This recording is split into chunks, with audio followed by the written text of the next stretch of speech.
ಸತ್ಯ ಸ್ಪರ್ಶ ಕನ್ನಡ ಟಿವಿ ವೀಕ್ಷಕರಿಗೆ ಸ್ವಾಗತ ಸುಸ್ವಾಗತ.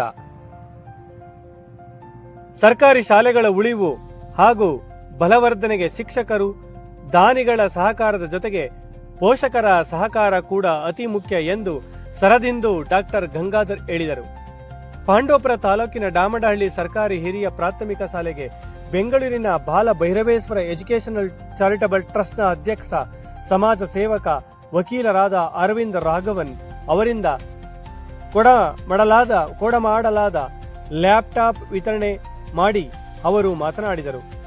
ಇಂಗ್ಲಿಷ್ ವ್ಯಾಮೋಹ ಹಾಗೂ ಸ್ಥಾನಮಾನಗಳಿಗಾಗಿ ಪೋಷಕರು ಖಾಸಗಿ ಶಾಲೆಗಳಿಗೆ ತಮ್ಮ ಮಕ್ಕಳನ್ನು ಸೇರಿಸುತ್ತಿದ್ದಾರೆ. ಇದು ನಿಲ್ಲಬೇಕು. ಸರ್ಕಾರಿ ಶಾಲೆಗಳಿಗೆ ಮಕ್ಕಳನ್ನು ದಾಖಲಿಸುವ ಮೂಲಕ ಪೋಷಕರು ಹೆಚ್ಚು ಸಹಕರಿಸಿದರೆ ಸರ್ಕಾರಿ ಶಾಲೆ ಉಳಿವಿಗೆ ದಾನಿಗಳು ಮುಂದಾಗುತ್ತಾರೆ.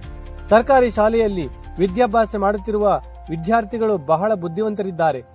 ಸರ್ಕಾರಿ ಶಾಲೆಯಲ್ಲಿ ಓದಿದವರೇ IAS, IPS ಅಂತಹ ದೊಡ್ಡ ದೊಡ್ಡ ಹುದ್ದೆಯಲ್ಲಿದ್ದಾರೆ ಎಂದರು. BEO ಧರ್ಮಶೆಟ್ಟಿ ಮಾತನಾಡಿ, ತಾಲೂಕಿನ 43 ಶಿಕ್ಷಕ ಹುದ್ದೆಗಳು ಖಾಲಿ ಇವೆ. ಹೀಗಾಗಿ ಮಕ್ಕಳ ಸಂಖ್ಯೆಗನುಗುಣವಾಗಿ ಶಾಲೆಗಳಲ್ಲಿ ನಿಯಮಾನುಸಾರ ಶಿಕ್ಷಕರನ್ನು ನಿಯೋಜನೆ ಮಾಡಬೇಕಿದೆ. ಆದ್ದರಿಂದ ಡಾಮಡಹಳ್ಳಿ ಶಾಲೆಯಲ್ಲಿ ಹೆಚ್ಚುವರಿಯಾಗಿ 5 ವಿದ್ಯಾರ್ಥಿಗಳನ್ನು ದಾಖಲಿಸಿದರೆ ಈ ಶಾಲೆಯ ಶಿಕ್ಷಕಿ ಡಾಕ್ಟರ್ S ವಿಜಯಲಕ್ಷ್ಮಿ ಅವರನ್ನು ಬೇರೆ ಶಾಲೆಗೆ ನಿಯೋಜನೆ ಮಾಡುವುದಿಲ್ಲ ಎಂದರು. ಬಿಜೆಪಿ ಮುಖಂಡ HN ಮಂಜುನಾಥ್ ಮಾತನಾಡಿ, ತಾಲೂಕಿನಲ್ಲಿ ಸರ್ಕಾರಿ ಶಾಲೆಗಳನ್ನು ಉಳಿಸುವ ಉದ್ದೇಶದಿಂದ ಸಮಾಜ ಸೇವಕರಾದ ಅರವಿಂದ್ ರಾಘವನ್ ಹಾಗೂ ಸರದಿಂದು ಡಾಕ್ಟರ್ ಗಂಗಾಧರ್ ಅವರ ಹಲವಾರು ಶಾಲೆಗಳಿಗೆ ಸಾಕಷ್ಟು ಅನುದಾನಗಳನ್ನು ನೀಡುವ ಮೂಲಕ ಮಕ್ಕಳ ಕೊರತೆಯಿಂದ ಬಾಗಿಲು ಮುಚ್ಚಬೇಕಾದ ಎಷ್ಟೋ ಶಾಲೆಗಳು ಉಳಿಯುವಂತಾಗಿವೆ. ಸ್ಥಳೀಯರು ತಮ್ಮ ಕೈಲಾದ ಹಣ ನೀಡಿ ಸಹಕರಿಸಿದರೆ ಅರವಿಂದ್ ರಾಘವನ್ ಕೂಡ ಇನ್ನೂ ಹೆಚ್ಚಿನ ಹಣ ನೀಡಲಿದ್ದಾರೆ. ಆ ಹಣದಿಂದ ವಿದ್ಯಾರ್ಥಿಗಳಿಗೆ ಮತ್ತಷ್ಟು ಸೌಲಭ್ಯ ಸಲಕರಣೆಗಳನ್ನು ಒದಗಿಸಲು ಸಾಧ್ಯವಾಗಲಿದೆ ಎಂದು ತಿಳಿಸಿದರು. ಈ ವೇಳೆ ಕ್ಷೇತ್ರ ಶಿಕ್ಷಣಾಧಿಕಾರಿ ಧರ್ಮಶೆಟ್ಟಿ, ಬಿಜೆಪಿ ಮುಖಂಡ HN ಮಂಜುನಾಥ್, ಪ್ರಭಾರ ಮುಖ್ಯ ಶಿಕ್ಷಕಿ CR ಲತಾ, ಸಹ ಶಿಕ್ಷಕರಾದ KR ನಾಗವೇಣಿ, DS ವಿಜಯಲಕ್ಷ್ಮಿ, ನಿವೃತ್ತ ಶಿಕ್ಷಕ ಮಹದೇವೇಗೌಡ, SDMC ಅಧ್ಯಕ್ಷ ಕುಮಾರ್, ಸದಸ್ಯ DK ಕೇಶವ, ಗ್ರಾಮದ ಮುಖಂಡರಾದ ಹೇಮಂತ್, ಪ್ರಕಾಶ್, ಸುರೇಶ್, ಸೋಮ, ಮಿಲನ್, ಪತ್ರಕರ್ತ N ಕೃಷ್ಣೇಗೌಡ ಸೇರಿದಂತೆ ಇತರರು ಇದ್ದರು. 80,000 ಹತ್ರ ಖರ್ಚು ಮಾಡಿ ನಮ್ಮ ಶಾಲೆಗೆ ಬಣ್ಣ ಸುಣ್ಣದ ವ್ಯವಸ್ಥೆಯನ್ನು ಮಾಡಿಸ್ಕೊಟ್ಟಿದ್ದಾರೆ. ಜೊತೆಗೆ ಅವತ್ತು ನಮ್ಮ ಶಾಲೆಯಲ್ಲಿ ಕಲಿಕೆಗೆ ಅನುಕೂಲವಾಗುವಂತಹ ನಿಟ್ಟಿನಲ್ಲಿ ನಾವು ಬೈಲಿಂಗಲ್ ಶಾಲೆ ಆಗಿರೋದ್ರಿಂದ, ಇಂಗ್ಲಿಷ್ ಮೀಡಿಯಂ ಆಗಿರೋದ್ರಿಂದ ಲ್ಯಾಪ್ಟಾಪ್ ವ್ಯವಸ್ಥೆ ಬೇಕು ಅಂತ ಕೇಳಿದ್ವಿ, ಸ್ಮಾರ್ಟ್ ಬೋರ್ಡ್ ವ್ಯವಸ್ಥೆ ಬೇಕು ಅಂತ ಕೇಳಿದ್ವಿ. 15,000 ಅಮೌಂಟ್ ಕೊಟ್ಟಿದ್ದಾರೆ. ಊರವರು ಸಹ 5,000 ಅಮೌಂಟ್ ಕೊಟ್ಟಿದ್ದಾರೆ. ಜೊತೆಗೆ ಲ್ಯಾಪ್ಟಾಪ್ ಅನ್ನು ಸಹ ಇವತ್ತು ಕೊಟ್ಟು ಕಳಿಸಿದ್ದಾರೆ ಮಂಜಣ್ಣ ಅವರ ಒಂದು ನೇತೃತ್ವದಲ್ಲಿ. ತುಂಬಾ ಖುಷಿ ಅನಿಸ್ತಾ ಇದೆ. ಒಂದೊಂದಾಗಿ ಶಾಲೆಗಳಿಗೆ ಸೌಲಭ್ಯ ಬರ್ತಾ ಇದೆ. ಅದೇ ರೀತಿಯಲ್ಲಿ ಮಕ್ಕಳುಗಳ ಸಹ ದಾಖಲಾಗಲಿ ನಮ್ಮ ಶಾಲೆಗೆ ಅಂತ ನಾವು ಬಯಸ್ತೀವಿ. ಈ ಒಂದು ಕಾರ್ಯಕ್ರಮದಲ್ಲಿ ನಮ್ಮ ಇಲಾಖೆಯ BO ಸರ್ ಆದಂತಹ BO ಸರ್ ಅವರು ನಮ್ಮ ಶಾಲೆಗೆ ಆಗಮಿಸಿದ್ದಾರೆ. ಅವ್ರಿಗೂ ಮ್ಯಾಕ್ಸಿಮಮ್ ಎಷ್ಟಾದ್ರೂ ಆಗ್ಬೋದು ಅಂತ ಹೇಳಿದ್ರು. ಅದು ನಮ್ಗೆ ಅನಿಸುತ್ತೆ, ಹೋಗಿ ಅವ್ರ ಹತ್ರ ದುಡ್ಡನ್ನ ಕೇಳೋದು ಒಂದು ಮುಜುಗರ ಅನಿಸುತ್ತೆ. ಫಸ್ಟ್ ಇಲ್ಲಿ ಬಂದಿರೋರೇನೆ ಹೋಸಲ 4,300 ಕಲೆಕ್ಟ್ ಆಯ್ತು. ಇಲ್ಲೇನಾಗಿದೆ ಅಂದ್ರೆ, ನಿನ್ನೆ ಮೊನ್ನೆಯಿಂದ ಅವರೇ ಫೋನ್ ಮಾಡ್ತಾ ಇದ್ದಾರೆ, ಊರಿನವ್ರನ್ನೇ. ಯಾವ ಗ್ರೂಪಲ್ಲಿ ಮೆಸೇಜ್ ಅನ್ನು ಹಾಕಿದ್ವಿ, ಈ ರೀತಿ ಕಾರ್ಯಕ್ರಮ ಆಯಿತು, ಈ ಥರ ಬಂದಿದ್ರು, ಈ ಥರ ಪ್ರತಿಯೊಂದನ್ನು ಗ್ರೂಪಲ್ಲಿ ಶೇರ್ ಮಾಡ್ಕೊಳ್ತಾ ಇರೋದ್ರಿಂದ ನಮ್ಗೊಂದು ಬೆನಿಫಿಟ್ ಆಗಿರೋದೇನಪ್ಪ ಅಂದರೆ, ಸುಮಾರು ಜನ ಹಿರಿಯ ವಿದ್ಯಾರ್ಥಿಗಳ ಬಳಗ ಅಂತ ಇದೆ, ಒಂದು ಗ್ರೂಪು ಇದೆ ಊರಲ್ಲಿ. ಅವರು 10,000 ರೂಗಳನ್ನ T-ಶರ್ಟ್ ಮತ್ತು ಮಕ್ಕಳಿಗೆ ಪ್ಯಾಂಟನ್ನು ತಗೊಳ್ಳೋದಕ್ಕೆ 10 ಜನ ಸೇರಿ ವ್ಯವಸ್ಥೆಯನ್ನು ಮಾಡ್ಕೊಳ್ತಾ ಇದ್ದಾರೆ. ನಿಜಕ್ಕೂ ಅದು ಭಾಳ ಒಂಥರ ಖುಷಿ ಅನ್ನಿಸ್ತು. ಇನ್ನು ಟೈ ಬೆಲ್ಟ್ ವ್ಯವಸ್ಥೆಯನ್ನು ಈ ಶಾಲೆಯಲ್ಲಿ ಪ್ರಭಾರ ಮುಖ್ಯ ಶಿಕ್ಷಕಿಯಿಂದ ಕೆಲಸ ಮಾಡ್ತಾ ಇದ್ದೀನಿ. ನನ್ನ ಮಕ್ಕಳಿಗೆ ನಾನು ಟೈ ಬೆಲ್ಟ್ ವ್ಯವಸ್ಥೆಯನ್ನು ಮಾಡಿಸ್ಕೊಡ್ತೀನಿ. ಇನ್ನು ನಮ್ಮ ಅಧ್ಯಕ್ಷರು ಮೇಡಮ್, ಮಕ್ಕಳ ಹಣ ಹಿಂಗೆ ಜಮಖಾನದ ಮೇಲೆ ಕೂರಿಸ್ಬೇಕು ಅಂತ ರೂಲ್ಸ್ ಆಗಿದೆ. ವ್ಯವಸ್ಥೆ ಇಲ್ಲ ಮೇಡಮ್, ನಾನೇ ಕೊಡಿಸ್ತೀನಿ ಜಮಖಾನನ ಅಂತ ಅಣ್ಣವ್ರು ವಹಿಸ್ಕೊಂಡಿದ್ದಾರೆ. ಇನ್ನು ಅವಿರತ ಸಂಸ್ಥೆಯಿಂದ ಅದೇ ಅಣ್ಣಪ್ಪರ ಸೋಮಣ್ಣ ಅವ್ರ ಮಗ ಬಂದು 10,000 ರೂ ವ್ಯವಸ್ಥೆಯನ್ನು, ಅಷ್ಟು ಅಮೌಂಟು ಉಳ್ಳಂತಹ ಒಂದು ನೋಟ್ಬುಕ್ ವ್ಯವಸ್ಥೆಯನ್ನು ಮಕ್ಕಳಿಗೆ ಮಾಡಿಕೊಟ್ರು. ಹೀಗೆ ಹಂತವಾಗಿ ಶಾಲೆಗೆ ಆಗ್ತಾ ಇದೆ. ಇನ್ನು ನೀವು ಅಷ್ಟೇ ಇನ್ನೇನಾದರೂ ಕೊಡುಗೆಗಳಿದ್ರೆ ಶಾಲೆಗೆ ಮಾಡಿ. ಅವತ್ತು ಅರವಿಂದ್ ರಾಘವನ್ ಸರ್ ಅವರು 15,000 ರೂಗಳನ್ನ ಕೊಟ್ಟಿದ್ರು. ಬೆಟ್ಟಳ್ಳಿ ಮಹಾದೇವಣ್ಣವರು 400, ಪ್ರಕಾಶನವರು 500, ರಾಮೇಗೌಡರು 100, ಶಶಿ ಅವರು 1000 ರೂಪಾಯಿ, ದಿನೇಶ್ 100 ರೂಪಾಯಿ, ಕುಮಾರು 100, ಸಂತೋಷ್ 500, ರವಿ DJ 200, ಮಾದೇವಣ್ಣ 100, ಚಂದ್ರ 100, ಚಂದ್ರಶೇಖರ್ KS 200, ಚಂದ್ರ D 600, ರವಿಕುಮಾರ್ DJ 200 ರೂಗಳನ್ನ ಒಟ್ಟು 4100 ಕಲೆಕ್ಟ್ ಆಗಿದೆ. ಅಮೌಂಟ್ ಇನ್ನೂ ಇಲ್ಲೇ ಇದೆ, ಅದು 15 ಪ್ಲಸ್ 4100 ಇಲ್ಲೇ ಇದೆ. ಏಕೆಂದರೆ ಸ್ಮಾರ್ಟ್ ಬೋರ್ಡ್ ಅವಶ್ಯಕತೆ ಇದೆ ನಮ್ಮ ಶಾಲೆಗೆ, ಇನ್ನೂ ತರಬೇಕು. ಇನ್ನು ಸ್ವಲ್ಪ ಹಣದ ಅವಶ್ಯಕತೆ ಇರೋದ್ರಿಂದ ತರುವಂತಹ ವಸ್ತು ಉತ್ತಮವಾಗಿ ದೀರ್ಘಕಾಲ ಬಳಕೆ ಬರಲಿ ಅನ್ನೋ ನಿಟ್ಟಿನಲ್ಲಿ ನಾವು ಇನ್ನು ಸ್ವಲ್ಪ ಅಮೌಂಟ್ ಕೊಡಿಸಿ ಒಳ್ಳೆ ವಸ್ತುವನ್ನು ತರೋಣ ಅಂತ ಅದೆಲ್ಲ ಬೇಡಿಕೆ ಮಾಡ್ತಾ ಇದ್ವಿ. ಈಗ ಜಮಖಾನೆ ವಸ್ತು ಏನೋ ಇವತ್ತು ಸಣ್ಣ ವಸ್ತು ಬರುತ್ತೆ, ಈ ರೀತಿ ಒಂದೊಂದು ಹಂಚ್ಕೊಂಡು ಮಾಡ್ತಾ ಇದ್ದೀವಿ.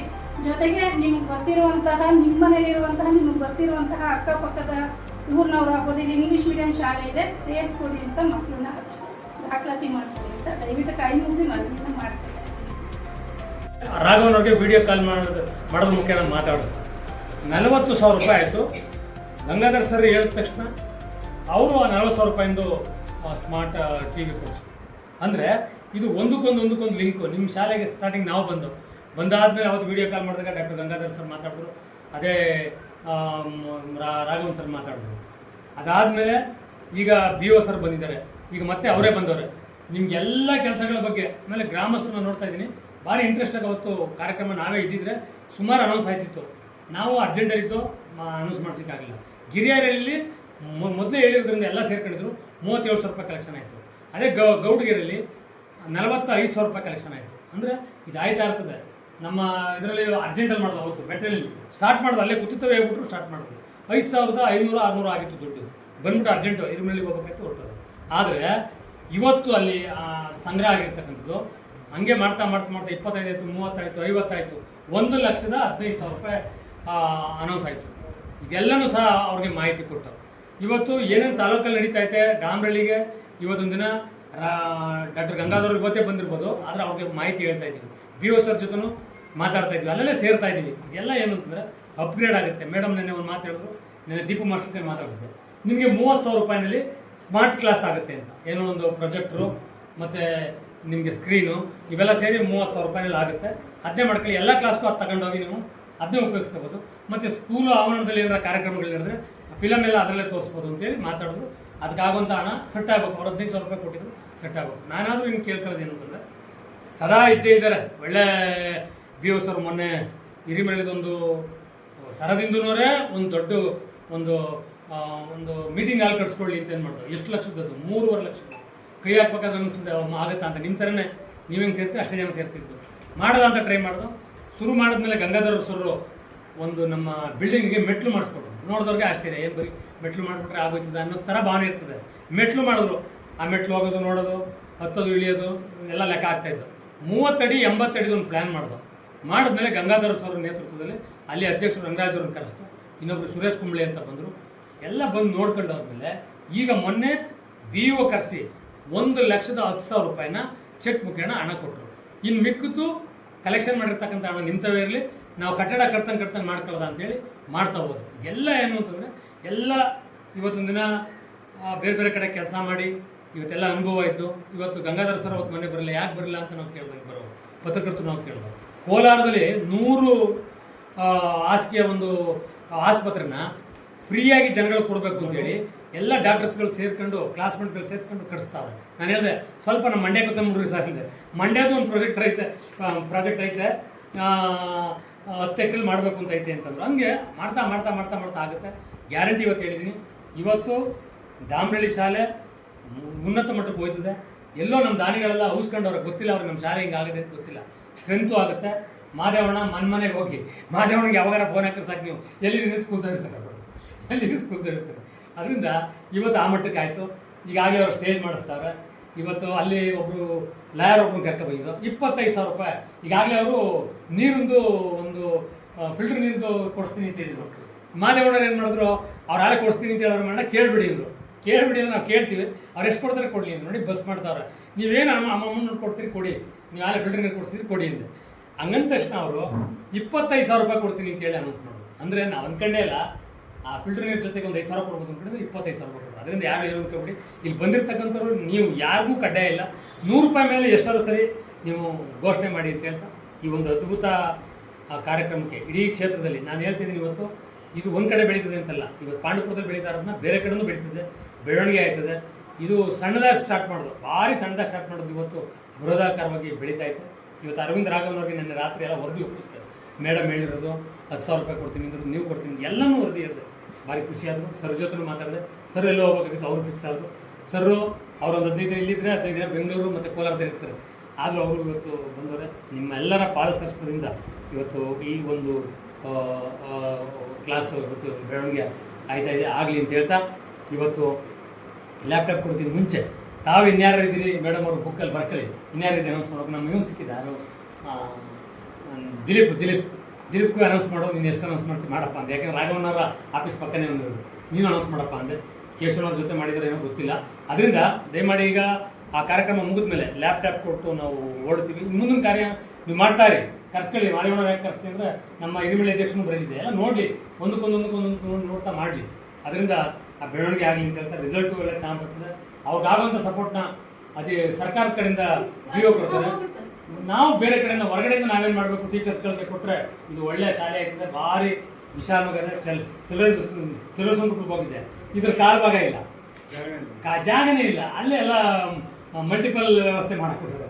ಅದೇ ಸ್ಟೇಜು, ಅದೇ ಊಟದಾಲು, ಅದೇ ಕ್ಲಾಸು, ಆ ಥರ ಎಲ್ಲ ಮಾಡಿಬಿಟ್ಟಾರೆ. ಅದರಿಂದ ಈ ಥರ ಬೆಳವಣಿಗೆ ಆಗಲಿ ಅಂತ ಹೇಳ್ತಾರೆ. ಶುಭ ಕಾರ್ಯಕ್ರಮದಲ್ಲಿ ತಾವೆಲ್ಲ ಭಾಗವಹಿಸಿದ್ರೆ ನಾವೆಲ್ಲ ಅನೌನ್ಸ್ ಮಾಡೋದ್ರ ಮುಖ್ಯನ ಈ ಕಾರ್ಯಕ್ರಮ ನಡೆಸ್ಕೊಡ್ಬೇಕು ಅಂತ ನಮ್ಮ ಮಾತು. ಇವತ್ತಿನ ಸರ್ಕಾರಿ ಶಾಲೆ ಉಳಿಗಾಗಿ ಹೋರಾಟ ಮಾಡ್ತಾರೆ. ಅದಕ್ಕೆ ಸಾಥ್ ಕೊಡ್ತಾಯಿದ್ರು ನಮ್ಮ ಗಂಗಾಧರ್ ಸರ್ ಮತ್ತು ಅರವಿಂದ್ ರಾಘವನ್ ಸರ್, ಇನ್ನು ಎಲ್ಲ ಪೋಷಕರು, ಎಲ್ಲ ಗ್ರಾಮದಲ್ಲೂ ಕೂಡ ಪೋಷಕರು ಸಪೋರ್ಟ್ ಮಾಡ್ತಾರೆ. ನಾನು ಹೋಗಿ ತಿಳ್ಕೊಂಡ ಮಟ್ಟಿಗೆ ಗ್ರಾಮಸ್ಥರು ಬಂದು ಅವರು ಶಾಲೆಗೆ ಸಹಾಯವನ್ನು ಮಾಡಿ ಶಾಲೆ ಅಭಿವೃದ್ಧಿಗೆ ಅವರು ಕಂಕಣವನ್ನು ತೊಟ್ಟಿದ್ದಾರೆ.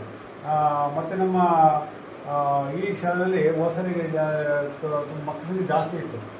ಮೂರು ಜನ 4 ಜನ ಇದ್ರು. ನಾವೇನು ಕೆಳಗೆ ಬಂದಿರಲ್ಲ. ಈಗ ಬೆಟ್ಟದಲ್ಲಿ 51 ಮಕ್ಕಳಿಗೆ ನಾವು ಟೀಚರ್ ಕೊಡಲೇಬೇಕು. ನಮ್ಮ ತಾಲೂಕಲ್ಲಿ 43 ಹುದ್ದೆಗಳು ಖಾಲಿವೆ. 23 ಹುದ್ದೆಗಳು ಮಾತ್ರ ಟೀಚರ್ ಸರ್ಕಾರ ಕೊಟ್ಟಿದೆ. ನಿನ್ನೆ ಮೀಟಿಂಗ್ ಆಯಿತು ಆಯುಕ್ತರ ಅಧ್ಯಕ್ಷತೆಯಲ್ಲಿ. ಇನ್ನು 25 ಹುದ್ದೆಗಳು ಬೇಕು ಅಂತ ಕೇಳಿ ನಮ್ಮದು ತಪ್ಪಾಗುತ್ತೆ. ಅವರು ಮಕ್ಕಳ ಮತ್ತು ಶಿಕ್ಷಕರ ರೇಷು ಆಧಾರದ ಮೇಲೆ ಹುದ್ದೆಗಳನ್ನ ಮಂಜೂರು ಮಾಡ್ತಾವ್ರೆ. ನಾವು ಜಾಸ್ತಿ ಕೇಳೋಂಗಿಲ್ಲ, ಜಾಸ್ತಿ ಕೇಳಿ ನಮ್ಮದೇ ಜವಾಬ್ದಾರಿ. ಈಗ ನಮ್ಮ ತಾಲೂಕಿನಲ್ಲಿ ಸುಮಾರು 5 ಮಕ್ಕಳೊಳಗಿರೋದು ಬಿಲೋ 5 ಇರೋದು 10 ಶಾಲೆ, ಬಿಲೋ 10 ಇರೋದು 20 ಶಾಲೆ, ಒಟ್ಟು 30 ಶಾಲೆಗಳೇ ನಮ್ಮಲ್ಲಿದೆ. 5 ಮಕ್ಕಳೊಳಗಿರೋ ಶಾಲೆಗಳಲ್ಲಿ ಒಬ್ಬರು ಟೀಚರ್ನ ನಾವು ತೆಗೆದುಬಿಟ್ಟು ಜಾಸ್ತಿ ಇರೋ ಕಡೆಗೆ ನಾವು ಅಲಾಟ್ ಮಾಡ್ತಾಯಿದ್ದೀವಿ. ಹಾಗಾಗಿ ನಮ್ಮಲ್ಲಿ ಅಂಥ ಸಮಸ್ಯೆ ಪಾಂಡವಪುರದಲ್ಲಿ ಇಲ್ಲ. ಯಾಕೆಂದರೆ ನಮಗೆ ಅವ್ರಿಗೆಲ್ಲ ಗೊತ್ತಿದೆ ನಿಯಮ. ನೀವು ಒಂದು 5 ಸ್ಟ್ರೆಂತ್ ಮಾಡಿ, ನಾನು ಇವತ್ತು ಡೆಪ್ಯುಟೇಷನ್ ಮಾಡೋಕ್ಕೆ ಮಾಡಿದ್ದು ನಾನು ಮಾಡಲ್ಲ. ಮಕ್ಕಳ ಕಲಿಕೆ ಇಲ್ಲಿ ಚೆನ್ನಾಗಿದೆ, 3 ಜನ ಒಳ್ಳೆ ವರ್ಕ್ ಮಾಡ್ತಾರೆ. ನಿಮ್ಮ ಸಹಕಾರ ಕೊಟ್ಟು ಮಕ್ಕಳು ಸ್ವಲ್ಪ 5 ಮಕ್ಕಳು ದಾಖಲಾತಿ ಜಾಸ್ತಿ ಮಾಡಿದರೆ ಅವ್ರನ್ನ ನಿಯೋಜನೆ ಮಾಡಿದ್ರೆ ಕ್ಯಾನ್ಸಲ್ ಮಾಡ್ತೀನಿ. ಬೇರೆ ಕಡೆ ನಾವು ಹುಡುಕಿ ಮಾಡಿ. ಒಳ್ಳೆ ಥ್ಯಾಂಕ್ ಯು. ನೀವು ಮನೆಗೆ ಹೋಗಬೇಕು. ಯಾರು ಮನೆ ಯಜಮಾನರುಗಳು ಮನೆಗೆ ಹೋಗಿ ಲಿಸ್ಟ್ ಮಾಡಿಸ್ಬೇಕು. ನಾನು ಮಾಡೋದು ಹೇಳ್ತೇನೆ. ನಮ್ಮ ಊರಿನಲ್ಲಿ 117 ಮಕ್ಕಳು ಹೊರಗಡೆ ಹೋಗ್ತಿದ್ರು ಸರ್. ಅವ್ರನ್ನ ಲಿಸ್ಟ್ ಮಾಡಿಸ್ತಾರೆ. ಆ ಲಿಸ್ಟ್ ಪ್ರಕಾರ ಪೇರೆಂಟ್ಸ್ ಅವ್ರ ಮನೆಗೆ ಹೋಗಿ ನಾವೇ ಭೇಟಿ ಮಾಡಬೇಕು. ಯಾಕೆ ಕಳಿಸಲ್ಲ, ನಮಗೇನು ಸೌಲಭ್ಯ ಇಲ್ಲ ಹೇಳಿ ನಾವು ಮಾಡಿಕೊಡ್ತೀವಿ. ನಾನು ಅಲ್ಲಿರ್ತೀನಿ ಅಂತ ಹೇಳಿ ಸರ್. ಇವತ್ತು 51 ಮಕ್ಕಳು LKGಯಿಂದ ಬರೀ 11 ಮಕ್ಕಳು. ನಾವೇ ಕೂತು ನಾವು ಅಲ್ಲಿ ಮುಳುಗಿದ್ರೆ ಯಜಮಾನರುಗಳು ಊರು ಉಳಿಸ್ಬೇಕು ಅಂದರೆ ಈ ಮುಳುಗಬೇಕು. ಸ್ಕೂಲ್ ಉಳಿಸ್ಬೇಕು ಅಂತಂದರೆ ಟೀಚರ್ಸ್ಗಳು ಸಮಯಕ್ಕೆ ಸರಿಯಾಗಿ ಬರಬೇಕು. ಮೊಬೈಲನ್ನು ಮನೆಯಲ್ಲಿ ಕ್ಲಾಸ್ ರೂಮ್ ತಗೊಂಡೋಗ್ಬಾರ್ದು, ಸ್ಟಿಕ್ ಮಾಡಿದ್ರು ಹೊರಗಡೆ ಇಡಬೇಕು. ಮುಗಿದ ಮೇಲೆ ಬಂದು ಅದನ್ನು ನೋಡಬೇಕು. ಇವರು ನೀಟಾಗಿ ಪಾಠ ಮಾಡಿದ್ರೆ ಮಕ್ಕಳಲ್ಲಿ ಹೊರಗಡೆ ಹೋಗಿ ಕೇಳ್ತಾರೆ, ಚೆನ್ನಾಗಿ ಮಾಡ್ತಾಯಿದ್ದಾರೆ ಪಾಠನ ಅಂದರೆ ಹೌದು ಅಂದರೆ ಅವರನ್ನು ಅವ್ರ ಪೋಷಕರು ಅವರೇ ಸೇರಿಸ್ತಾರೆ ಸರ್. ಇಲ್ಲಿ ಸರಿ ಇಲ್ಲ ಅಂತಂದಾಗ ಅವ್ರು ಯಾರೂ ಸೇರಿಸ್ತಾರೆ ಸರ್. ನಮ್ಮ ಮಕ್ಕಳ ಭವಿಷ್ಯ ಹಾಳಾಗಕ್ಕೆ ಇದನ್ನು ಮೇಲ್ವಿಚಾರಣೆ ಮಾಡಬೇಕಾಗಿರೋದು ಯಜಮಾನರುಗಳು SDMC ಮೆಂಬರ್ಗಳು ಮೇಲ್ವಿಚಾರಣೆ ಮಾಡಿಕೊಂಡು ಅವ್ರಿಗೂ ಪ್ರೋತ್ಸಾಹ ಕೊಟ್ಕೊಂಡು ಮಕ್ಕಳನ್ನು ಸೇರಿಸ್ಕೊಂಡು ಹೋದರೆ ಸರ್ಕಾರಿ ಶಾಲೆ ಈ ಡಾಕ್ಟರ್ ಗಂಗಾಧರ್ ಅಂತವರು, ಸಾಹೇಬ್ರು ಅಂತವರು, ಮಂಜಣ್ಣಂತವರು, ಅರವಿಂದ ರಾಘವನ್ ಅಂತವರು ಇರೋದು ಕೊಡೋರು ಯಾವತ್ತೂ ಅವರೇ ಕೊಡೋರು. ಅಕ್ಷಯ ಅವರು ಯಾವಾಗಲೂ ಕೊಡ್ತಾನೆ ಇರ್ತಾರೆ. ಅದನ್ನು ಸದುಪಯೋಗ ಮಾಡಿಕೊಳ್ಳೋದು ನಮ್ಮೆಲ್ಲರ ಕರ್ತವ್ಯ ಅಷ್ಟೇ. ನಾನು ಸರ್ಕಾರಿ ಶಾಲೆಗಳು ಸರ್ಕಾರಿ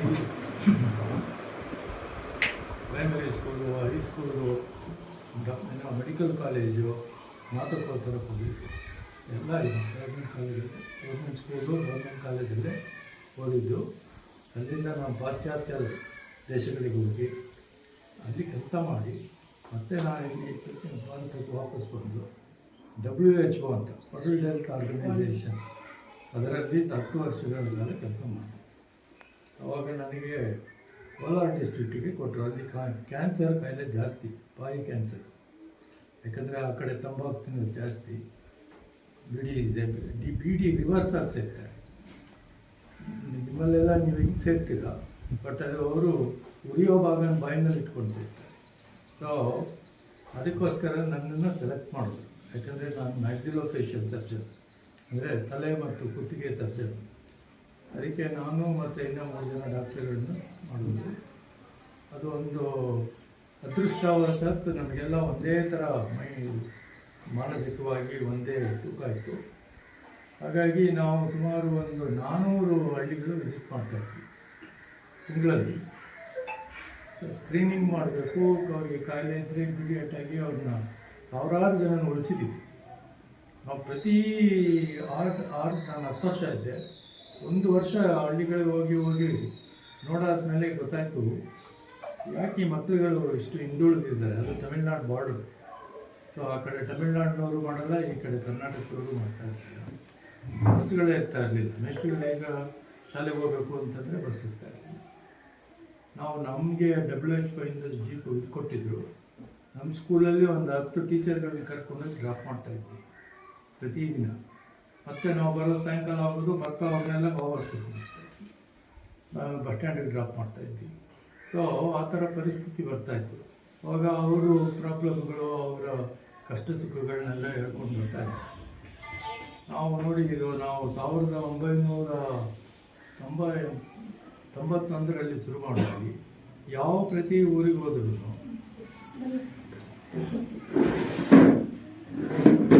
ಯಾವ ಊರಲ್ಲಿ ಶಾಲೆ ಇದೆ ಆ ಶಾಲೆಯಲ್ಲಿ ಒಂದು ಪ್ರೋಗ್ರಾಮ್ ಶುರು ಮಾಡಿದ್ವಿ. ಏನಂತ ಅಂತಂದರೆ, ಊರಿನ ಜನಗಳಲ್ಲಿ ಭಾವನೆ ಬರಬೇಕು. ಫಸ್ಟು ನಮ್ಮ ಊರು ನಮ್ಮ ಶಾಲೆ. ಅದು ಬರದೇ ಇರೋವರು ಯಾವುದೇ ಕಾರಣಕ್ಕೂ ಶಾಲೆ ಉದ್ಧಾರ ಆಗೋದು ಕಷ್ಟ. ಯಾಕಂದರೆ ನಾವು ಹೊರಗಿನವರು ಏನು ಬೇಕಾದರೂ ಮಾಡ್ಬೋದು, ಕೊನೆಗೆ ನಿಮ್ಮ ಊರಲ್ಲಿರೋರೇ ಪ್ರೋತ್ಸಾಹ ಮಾಡಬೇಕು. ಅದಕ್ಕೆ ಊರಲ್ಲಿರೋರೇ ಸೇರಿಸ್ಬೇಕು ಇಲ್ಲಿಗೆ. ಯಾಕೆಂತಂದರೆ ನಾವು ಪ್ರೈವೇಟ್ ಸ್ಕೂಲ್ಗಳು ನೋಡಿದ್ದೀವಿ. ಸ್ಮಾಲ್ ಸ್ಕೂಲ್ಗಳಿಗೆ ಅಟೆಂಡ್ ಮಾಡಿದ್ದೀವಿ, ಕ್ಯಾಂಪ್ಗಳು ಮಾಡಿದ್ದೀವಿ, ಮತ್ತು ಗೌರ್ಮೆಂಟ್ ಸ್ಕೂಲ್ಗಳು ನೋಡಿದ್ದೀವಿ. ಈಗ ನಿಮಗೆ ಹೇಳಬೇಕು ಅಂತಂದರೆ, ಸಿವಿಲ್ ಸರ್ವೀಸು ಅಂದರೆ ಕರ್ನಾಟಕ ಸರ್ಕಾರಿ ಹುದ್ದೆಗಳಿಗೆ IAS, IPS ಈ ಥರ ಹುದ್ದೆಗಳಿಗೆ ಗ್ರಾಮೀಣಾಂತರ ಪ್ರದೇಶಗಳಿಂದ ಬಂದವರೇ ಸೆಲೆಕ್ಟ್ ಆಗೋದು. ಅದರಲ್ಲಿ 60% ಎಲ್ಲ ಗೌರ್ಮೆಂಟ್ ಸ್ಕೂಲಲ್ಲಿ ಓದಿರೋ ಮಕ್ಕಳು. ಅದು ನಿಮಗೆ ಯಾರಿಗೂ ಅರಿವಿಲ್ಲ. ಇದೇನಾಗುತ್ತೆ ಅಂತಂದರೆ, ಪ್ರೈವೇಟ್ ಸ್ಕೂಲಲ್ಲಿ ಮಕ್ಕಳಿಗೆ ಕೋಟ್ ಕೊಡ್ತಾರೆ, ಟೈ ಕೊಡ್ತಾರೆ, ಸೂಟ್ ಕೊಡ್ತಾರೆ, ಪ್ಯಾಂಟ್ ಕೊಡ್ತಾರೆ. ಅದನ್ನೇ ನಾವು ನೋಡಿ ಏನು ಮಾಡ್ತಾರೆ, ಹೆಣ್ಮಕ್ಳು ನಾವು ನೋಡ್ತೀವಿ. ಈಗ ಕೋಲಾರ ಡಿಸ್ಟ್ರಿಕ್ಟ್ ಕಾಂಟ್ಯಾಕ್ಟ್ ಇದೆ, ರೀಲ್ಸ್ ಮಾಡ್ತಾ ಇರ್ತಾರೆ. ಮಗು ಬಂದು ಹಿಡಿಯೋದು, ಅವ್ನು ಬಂದು ಕೂತ್ಕೊಳ್ಳೋದು, ಇದರಿಂದ ಏನು ಪ್ರಯೋಜನ ಏನಾಗಲ್ಲ. ಯಾಕೆಂತಂದರೆ ಅಲ್ಲೂ ಕ್ವಾಲಿಟಿ ಎಜುಕೇಷನ್ ಸೇಮೇ. ಯಾಕೆಂತಂದರೆ ಅಲ್ಲಿರೋರನ್ನು ಇವ್ರ ಥರನೇ ಎಜುಕೇಟ್ ಆಗಿ ಬಂದಿರೋರು. ಬಟ್ ಏನಂದರೆ ಅವರು, ನನ್ನ ಮಗ ಈ ಪಕ್ಕದ ಮನೆಯವನ್ನ 52 ಇಂಚ್ TV ತೊಗೊಂಡ ಅಂತ ನಾನು 52 ಇಂಚ್ TV ತೊಗೋಬೇಕು ಅನ್ನೋ ಭಾವನೆ ಜಾಸ್ತಿ ನಮ್ಮಲ್ಲಿ. ಆ ಥರ ಭಾವನೆ ಇರೋದ್ರಿಂದ ಆ ಕಾಂಪಿಟೇಷನ್ ಮೇಲೆ ನನ್ನ ಮಗನೂ ಗೌರ್ಮೆಂಟ್ ಪ್ರೈವೇಟ್ ಸ್ಕೂಲ್ಗೆ ಹೋಗಬೇಕು ಅಂತ ಸೇರಿಸೋ ಅಭಿಪ್ರಾಯ ಬಂದುಬಿಟ್ಟಿದೆ. ಅದು ನಾವು ಯಾಕಂದರೆ 30 ವರ್ಷದಿಂದ ನೋಡ್ಕೊಂಡು ಬಂದಿದ್ದೀವಿ. ಹಾಗಾಗಿ ಏನಾಗ್ತಾ ಇದೆ ಅಂತಂದರೆ, ಪ್ರೈವೇಟ್ ಶಾಲೆಗಳನ್ನ ನೀವು ಬೆಳೆಸ್ತಾ ಇದ್ದೀರ ಹೊರತು ಸರ್ಕಾರಿ ಶಾಲೆಗಳನ್ನ ಬೆಳೆಸ್ತಾ ಇಲ್ಲ. ಹಾಗಾಗಿ ನಾವು ಈಗಲೂ ನಾವು ಗೌರ್ಮೆಂಟ್ ಕೋಲಾರಲ್ಲಿ 40 ಸ್ಕೂಲ್ನ ಅಡಾಪ್ಟ್ ಮಾಡ್ಬೋದು. ಸುಮಾರು 40 ಶಾಲೆಗಳು. ಆ ಸ್ಕೂಲಲ್ಲಿ ಪಾಸಾಗಿರೋ ಹುಡುಗರಲ್ಲಿ ಕನಿಷ್ಠ ಪಕ್ಷ ಒಂದು 40 ಸ್ಕೂಲಿಂದ ಸೇರಿ 30ರಿಂದ 40 ಜನ IAS, IPS, KPS ಕರಾವಳಿ ಅಧಿಕಾರಿಗಳಾಗಿ ಸೆಲೆಕ್ಷನ್ ಆಗಿದ್ದಾರೆ. ಈಗ ಅವರೆಲ್ಲ ಸಪೋರ್ಟ್ಗಳಿಂದ ನಾವು ಇಷ್ಟು ಕೆಲಸ ಮಾಡೋಕ್ಕೆ ಆ ಥರ ಆಗಿದೆ. ಸೊ ಹಾಗಾಗಿ ಅದು ತಲೆಯಿಂದ ನೀವು ತೆಗಿಬೇಕು. ಫಸ್ಟ್ ಪ್ರೈವೇಟ್ ಸ್ಕೂಲಲ್ಲಿ ಏನೋ ಭಾರಿ ಹೇಳ್ಬಿಟ್ಟು ಕೇಳ್ಕೊಳ್ತಾರೆ, ಬೇರೆ ಮೇಲೆ ಹೋಗ್ತಾರೆ, ಬಸ್ಸಲ್ಲಿ ಕರ್ಕೊಂಡು ಹೋಗ್ತಾರೆ, ಬಸ್ಸಲ್ಲಿ ಬರ್ತಾರೆ ಅನ್ನೋದು ತಪ್ಪದು. ಯಾಕಂದರೆ ನಮ್ಮನೆಯಲ್ಲಿ ನಾವು 6 ಜನ ಯಾರು ಗೌರ್ಮೆಂಟ್ ಸ್ಕೂಲಲ್ಲಿ, ಎಲ್ಲ ಗೌರ್ಮೆಂಟ್ ಸ್ಕೂಲಲ್ಲೇ ಓದಿದ್ವಿ. ನಾವೆಲ್ಲರೂ ಡಾಕ್ಟರ್ಸೇ, ಎಲ್ಲರೂ ಚೆನ್ನಾಗಿ ಓದಿದ್ದಾವೆ. ಎಲ್ಲರೂ ಇದಾಗೆ ಇದ್ದೀನಿ. ನಾನು ಪಾಂಡಪುರದವನಲ್ಲ, ತಾಲೂಕಿನವರಲ್ಲ, ನಾನು ಬೇರೆ ತಾಲೂಕಿನಲ್ಲಿ. ಬಟ್ ಆಕಸ್ಮಿಕವಾಗಿ ಇಲ್ಲಿ ಬಂದಿದ್ದೆ.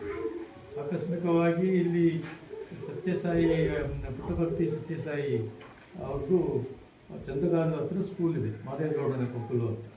ಅದು ನಿಮಗೆ ಬರುತ್ತಲ್ವ ಸರ್? ನಮ್ಮ ಮೇಲ್ಗಡೆ ತಾಲೂಕಲ್ಲ, ತಾಲೂಕು ಬೇರೆ, ಎಲೆಕ್ಷನ್ ನಮ್ಗೆ ಐತೆ. ನಿಮಗೆ ಬರುತ್ತೆ. ಅಲ್ಲಿಗೆ ಬಂದೆ ನಾನು. ಅಲ್ಲಿಗೆ ಬಂದು ಆವಾಗ ಇಲ್ಲೊಂದು ಜಾಗ ತೊಗೊಂಡಿದ್ದೀವಿ ಇಟ್ಕೊಳ್ಳೋಕ್ಕೆ. ಆವಾಗ ಅಲ್ಲಿಗೆ ಹೋಗಿ ಬಂದು ಮಾಡ್ತಾಯಿದ್ದೆ. ಆವಾಗ ಒಂದು ಮೊದಲನೇ ಪರಿಚಯ ಆಗಿದ್ದು ಇವರೇ. ಸೊ ನನಗಿಲ್ಲಿ ಯಾರೂ ಪರಿಚಯ ಇರಲಿಲ್ಲ ಪಾಂಡಪುರದಲ್ಲಿ. ಇದು ಸುಮಾರು 1920ರಲ್ಲಿ ಅನಿಸುತ್ತೆ ಪರಿಚಯ ಆಗಿದ್ದು. ಆವಾಗಿಂದ ಸಣ್ಣ ಪುಟ್ಟ ಕಾರ್ಯಕ್ರಮಗಳು ಮಾಡ್ತಾಯಿದ್ವಿ. ಹೀಗೆ ಬೇರೆ ಬೇರೆ ಬೇರೆ ಥರ ಕಾರ್ಯಕ್ರಮಗಳನ್ನ ಮಾಡ್ಕೊಂಡು ಬಂದ್ವಿ. ನಮ್ಮ ಉದ್ದೇಶ ಏನು ಅಂತಂದರೆ, ಜನಗಳು ಸರ್ಕಾರಿ ಆಸ್ಪತ್ರೆ, ಸರ್ಕಾರಿ ಶಾಲೆ, ಸರ್ಕಾರಿ ಪಶುವೈದ್ಯಕೀಯ ಇದನ್ನು ನೀವು ಉಪಯೋಗಿಸ್ಕೊತಾ ಇದ್ದರೆ ಅವಾಗ ಏನಾಗುತ್ತೆ ಅಂತಂತಂದರೆ ಸರ್ಕಾರನೂ ಮಾಡಬೇಕಾಗಿ ಬರುತ್ತೆ. ಯಾರು ನೀವು ಉಪಯೋಗಿಸ್ಕೊಳ್ದೇ ಇದ್ದರೆ ಸರ್ಕಾರ ಏನೂ ಮಾಡಲ್ಲ, ಸುಮ್ಮನೆ ಇರ್ತಾರೆ. ಆವಾಗ ಯಾರಿಗೆ ಕಷ್ಟ ಆಗೋದು? ಟೀಚರ್ಗೆ ಕಷ್ಟ, ಸಾಹೇಬ್ರಿಗೆ ಕಷ್ಟ. ಸೊ ಹಾಗಾಗಿ ನಿಮ್ಮ ತಲೆಯಲ್ಲಿ ನಮ್ಮೂರು ನಮ್ಮ ಶಾಲೆ ಅನ್ನೋದು ಫಸ್ಟ್ ಬರಬೇಕು. ಅದು ನೀವು ಬಂದು ನೋಡಬೇಕು, ನೀವು ಏನಿದೆ, ಏನು ಕೊರತೆ ಇದೆ, ಏನಿದೆ ಅಂತ. ನಮ್ಮಂಥವ್ರು 100 ಜನ ಇದ್ದಾರೆ ಮಾಡೋರು. ಅವ್ರು ಏನು ಮಾಡ್ತಾರೆ ಅಂತಂದರೆ, ಈಗ ಡಾಮರಹಳ್ಳಿ ಎಲ್ಲಿದೆ ಅಂತಲೇ ಗೊತ್ತಿರಲಿಲ್ಲ. ಸೊ ಇದು ಇವರು ಹೇಳಿದ ಮೇಲೆ ಬಂದಿದ್ವಿ. ಈ ಬೆಟ್ಟಳ್ಳಿಗೆ ಬಂದಿದ್ವಿ. ಮಾದೇವಪ್ಪನವರು ಭಾಳ ಅದ್ಭುತವಾದ ಕೆಲಸವನ್ನು ಮಾಡಿದ್ದಾರೆ ಅಲ್ಲಿ. ಅದು ನೋಡಿದ್ವಿ. ಅಲ್ಲಿ ನಾವು ಅವ್ರಿಗೆ ಸಹಾಯ ಮಾಡ್ತೀವಿ ಅಂತ ಹೇಳಿದ್ದೀವಿ. ಅದೇ ರೀತಿ ನಾವು ಇಲ್ಲಿಗೂ ಸಹಾಯ ಮಾಡೋಕ್ಕೆ ರೆಡಿ. ಬಟ್ ನೀವು ಹಳ್ಳಿಯವ್ರೂ, ನಿಮ್ಮ ಇದೇ ಗ್ರಾಮದವ್ರೂ ನಮ್ಮ ಜೊತೆ ಸಹಕರಿಸ್ಕೊಂಡು ಹೋಗ್ಬೇಕು. ಎಷ್ಟು ಜಾಸ್ತಿ ಮಾಡ್ತಿರೋ ಮಕ್ಕಳು ಅವಾಗ ಮೇಷ್ಟ್ರುಗಳಿಗೂ ಹುರುಪು ಬರುತ್ತೆ, ಟೀಚರ್ಗಳಿಗೂ ಹುರುಪು ಬರುತ್ತೆ. ಅವ್ರಿಗೂ ಒಂದು ಕಿರೀಟ ಇದ್ದಂಗೆ, ಕಿರೀಟಕ್ಕೆ ಹಾಕ್ದಂಗೆ ಅವ್ರಿಗೂ ಹುಮ್ಮಸ್ಸು ಬರುತ್ತೆ. ಅವರು ಮಾತಾಡಿ ಜಾಸ್ತಿ ಪಾಠ ಮಾಡಬೇಕು ಅನ್ನೋ ಒಂದು ಇದು ಬರುತ್ತೆ. ಈಗ 6, 7ನೇ ಕ್ಲಾಸಲ್ಲಿ ಒಂದೇ ಮಗು ಇದ್ದರೆ ಏನು ಪಾಠ ಮಾಡೋದು ಕಷ್ಟ. ಸೊ ಹಾಗಾಗಿ, ಯಾಕಂದರೆ ನಾನು ಮೆಡಿಕಲ್ ಕಾಲೇಜಲ್ಲೂ ಪ್ರೊಫೆಸರ್ ಆಗಿದ್ದೆ, ಹಾಗಾಗಿ ಭಾಳ ಕಷ್ಟ. ಸೊ ನೆಕ್ಸ್ಟ್ಗಳಿಗೆ ಇಂಟ್ರೆಸ್ಟ್ ಹೊಟ್ಟೋದು. ಸೊ ಅದರಿಂದ ಏನಾಗುತ್ತೆ, ತಾವುಗಳು ದಯವಿಟ್ಟು ಮನಸ್ಸು ಮಾಡಿ ನಿಮ್ಮ ಮಕ್ಕಳನ್ನ ಆದಷ್ಟು ಇಲ್ಲಿ ಸೇರಿಸ್ಬೇಕು. ಅದಕ್ಕೆ ನಮ್ಮಂಥವರೆಲ್ಲ ಪ್ರೋತ್ಸಾಹ ನಾವು ಯಾವತ್ತೂ ಇರುತ್ತೆ. ನಾನು ಅದಕ್ಕೆ ಇವ್ರಿಗೆ ಹೇಳಿದ್ದೀನಿ, ಒಂದು 4-5 ಸ್ಕೂಲ್ ಮಾಡೆಲ್ ಸ್ಕೂಲ್ ಥರ ಮಾಡೋಣ ಫಸ್ಟು. ಅದನ್ನು ಚೆನ್ನಾಗಿ ಎಲ್ಲ ಇದರಿಂದಲೂ ಅದನ್ನು ಮುಂದೆ ಬೆಳೆಸೋಣ. ಅದು ಬೆಳೆಸಿ ಅದನ್ನು ನೋಡಿ ಬೇರೆಯವ್ರಿಗೆ ಮಾದರಿಯಾಗುತ್ತೆ. ಸೊ ಬೇರೆಯವರು ಮಾದರಿಯಾಗಿ ಅವರು ಇಲ್ಲಿ ಬಂದು ನೋಡ್ಕೊಂಡು ಹೋಗೋ ಥರ ಮಾಡಬೇಕು. ಆದ್ದರಿಂದ ನನ್ನ ಸಹಕಾರ ಯಾವಾಗ ಇರುತ್ತೆ ಈ ಸ್ಕೂಲ್ಗೆ, ಮತ್ತು ಮಾದೇವಣ್ಣ ಸ್ಕೂಲ್ಗೆ ಸ್ಕೂಲ್ಗಳು ತೊಗೊಂಡಿದ್ದೀವಿ ನಾವು. ಅದಕ್ಕೆ ಯಾವಾಗಲೂ ನಾವು ಮಾಡ್ತೀವಿ, ಹಂತವಾಗಿ ಮಾಡ್ಕೊಂಡು ಬರ್ತಾಯಿದ್ದೀವಿ. ಅದೇ ಪ್ರಕಾರ ನಾವು ಇಲ್ಲಿಗೆ ಸಹಾಯ ಮಾಡಲಿಕ್ಕೆ